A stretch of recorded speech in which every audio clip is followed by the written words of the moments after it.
So far katong during atong earthquake na natulog ko ato de. Suddenly tingalan ko na nauyog. Abi nako kay double deck man gud to. Abi naguyog lang sa taas ba. So pagkuan ako ato kay first thing is nanghirig sa ako sa palibot kung kuan niya.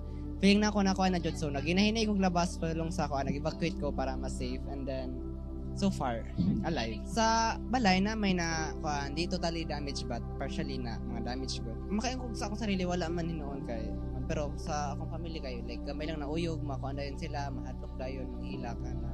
I hope na kanang mas matabangan jud tong pinaka na totally damaged jud and then matagaan og suporta ma-actionan dayon kay lisod kayo magbangon god even though kanang kay kung wala na jud. Pasalamat kay tan ako makita ang president in a person jud.